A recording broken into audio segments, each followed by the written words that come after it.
दिल्ली से एक बड़ी खबर आई है और वो ये कि जो ओवैसी हैं AIMIM के ओवैसी, उनके ऊपर FIR दर्ज की है दिल्ली पुलिस ने। जी हां, मामला है ओवैसी के द्वारा भड़काऊ बयान देने का, और ये बयान उन्होंने दिया था ज्ञानवापी मंदिर को लेकर के। आपको बताएं, जिस समय ज्ञानवापी जो मंदिर मस्जिद विवाद है उसमें 5 महिलाएं कोर्ट में पहुंची थी, बनारस कोर्ट में उन्होंने एप्लीकेशन लगाई थी कि यहां श्रृंगार गौरी का मंदिर है और हमको पूजा करने की अनुमति दी जाए, जो कि 1991 तक यहां अनवरत जारी थी। अब इसको लेकर कोर्ट ने इसकी वीडियोग्राफी कराई और अभी मामला पेंडिंग है न्यायालय में। जुलाई में जब ये न्यायालय खुलेगा तब छुट्टियों के बाद इस पर कोई अगला निर्णय सुनवाई के बाद होगा। लेकिन इसी बीच ओवैसी जी ने एक बयान दिया, और उन्होंने कहा कि हमने एक बाबरी मस्जिद खोदी, बाकी मस्जिदों को हम नहीं खोने देंगे। और उन्होंने जो बाबरी मस्जिद विध्वंस था उसको लेकर जो सुप्रीम कोर्ट ने फैसला दिया था उसके ऊपर भी उन्होंने टिप्पणी की, जो कंडेम्ड ऑफ कोर्ट की श्रेणी में भी आता है। उन्होंने कहा ये जो फैसला हुआ था हिंदुओं के पक्ष में, मैं इससे इत्तेफाक नहीं रखता, वो फैसला ठीक नहीं हुआ था। अब बात ये उठी कि अगर इस देश का कोई भी नागरिक देश की सुप्रीम कोर्ट के किसी फैसले पर सवाल उठाता है तो ये एक तो अवमानना है ही है, दूसरी तरफ जो लोग आज शांतिपूर्वक तरीके से अयोध्या में भव्य राम के मंदिर बनने का एक काम अपनी आंखों से देख रहे हैं, जिसमें हिंदू और मुसलमान सब मिलकर के इस मुद्दे को सुलझा चुके हैं, कोई ऑब्जेक्शन आपत्ति नहीं है। जिन्होंने केस दायर किया था उनको दूसरी जगह सरकार के सुप्रीम कोर्ट के आदेश के बाद सरकार की पहल से वो अलॉट हो चुकी है। और इस मामले में जब पक्षकार हैं जो वो शांत हैं तो दूसरा कोई व्यक्ति उस मामले में क्यों टिप्पणी कर रहा है? तो मंशा क्या है, इस मंशा पर सवाल था। और इसीलिए देश में एक आवाज उठी कि ओवैसी जो हमेशा भड़काऊ भाषण देते हैं, भड़काऊ बातें करते हैं, वो लोगों को उकसाने का काम कर रहे हैं। बाबरी मस्जिद विध्वंस को लेकर के जिस तरह का बयान दिया, उन्होंने राम मंदिर के फैसले को लेकर सुप्रीम कोर्ट के फैसले को जिस तरह से कटघरे में खड़ा किया, एक तरह से न्यायपालिका का मजाक बना रहे हैं। और इसी तरह गृह मंत्रालय ने अब सख्त आदेश दिए हैं और पुलिस को, प्रशासन को पूरे देश में इस मुद्दे को लेकर गाइडलाइन जारी की गई है। और अब गृह मंत्रालय ने जो आदेश दिया है, अमित शाह जी की तरफ से यह सख्त हिदायत दी गई है कि यदि देश में कोई भी व्यक्ति सोशल मीडिया या फिर बयानबाजी, भाषणबाजी करते समय कोई ऐसी बात बोलता है जिससे किसी की धार्मिक भावना आहत हो, जिससे किसी को ठेस पहुंचती हो या कोई उकसाऊपूर्ण बयान हो, ऐसे व्यक्ति के खिलाफ पुलिस सख्त एक्शन ले।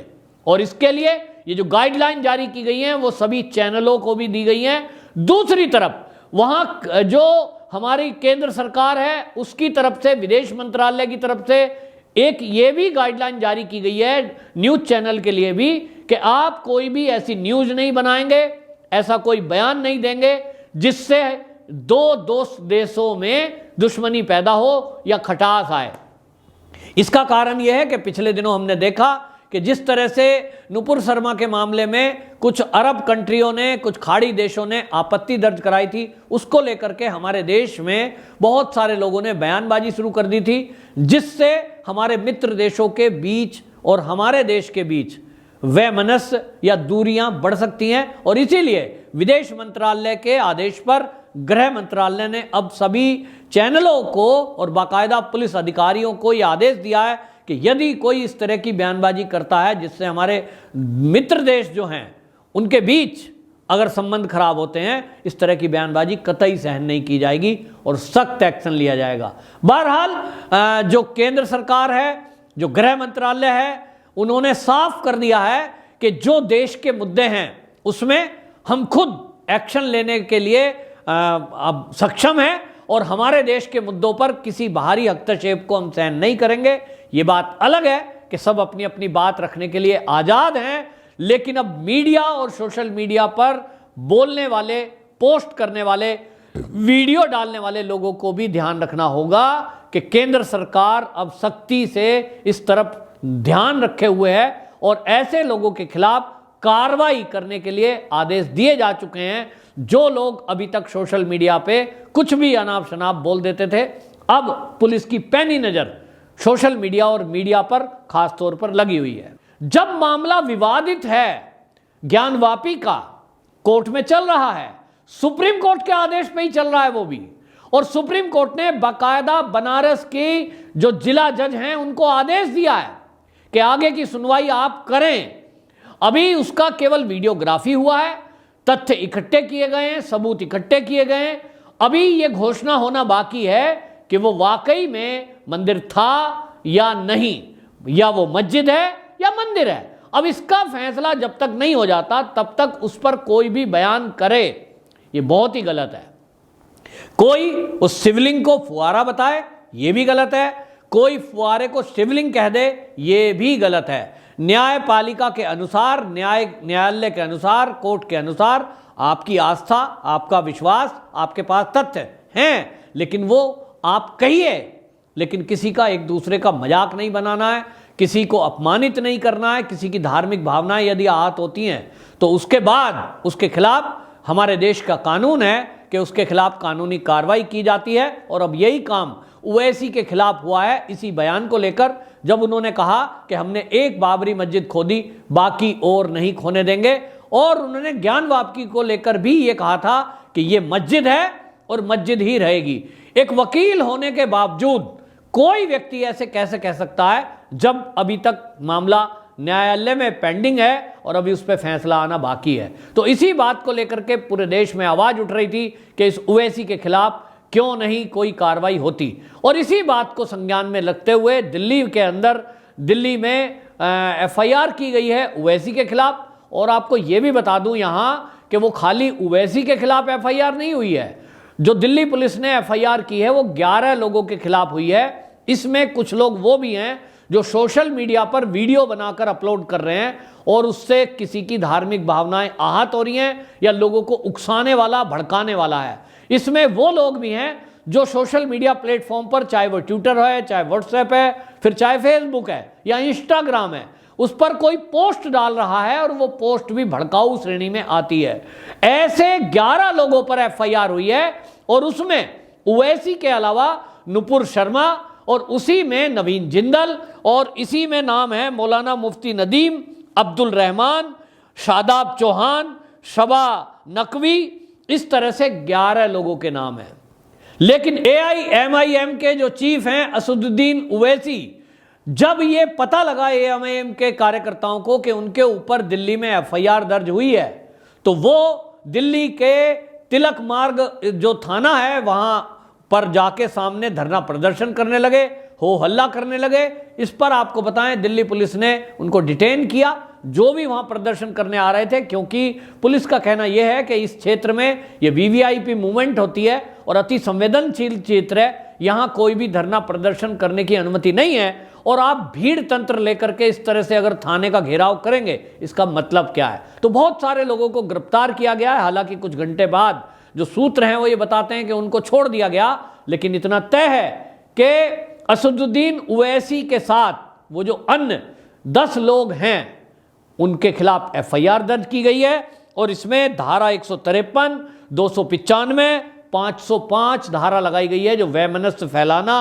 और उकसाऊपूर्ण बयानबाजी करना, धार्मिक भावनाएं आहत करना, इस तरह की धाराओं के ये जो है लगाई गई है। लेकिन आपको बताएं, अब इसको लेकर के पूरे देश में एक तरह से राजनीति गर्मा गई है। ओवैसी पर पहली बार इस तरह का जो एफआईआर हुई है, इसको लेकर जब ओवैसी से पत्रकारों ने पूछा तो वो कहते हैं ये तो मेरी जिंदगी की पहली एफआईआर है जिसमें यही पता नहीं है कि मेरी सजा क्या है। मतलब आपको पता नहीं है कि आप बाबरी को, जिसको ढांचा कहा जाए, आप उसको मस्जिद कह रहे हैं और उसका भी विवाद चल रहा था। 500 साल पुराना वो विवाद था, न्यायालय में पेंडिंग था, सुप्रीम कोर्ट में वो केस चल रहा था। अब जब कोई केस चल रहा हो तो उसको विवादित कहना चाहिए, ना कि कोई एक तरफा निर्णय। क्योंकि वो ये बोलकर ये जताना चाह रहे थे कि भारत के अंदर मस्जिद तोड़ दी गई। इससे तो पूरे दुनिया में जो भी मस्जिद की तरफ आस्था रखते हैं उनकी आस्था आहट होगी। और इसी बात को लेकर के बीजेपी ने ये बात कही थी कि इनके खिलाफ कार्रवाई होनी चाहिए।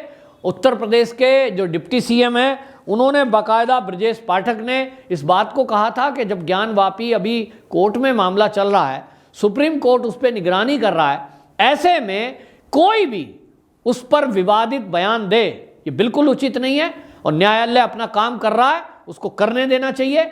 जो फैसला हो वो सभी पक्षों को मानना चाहिए।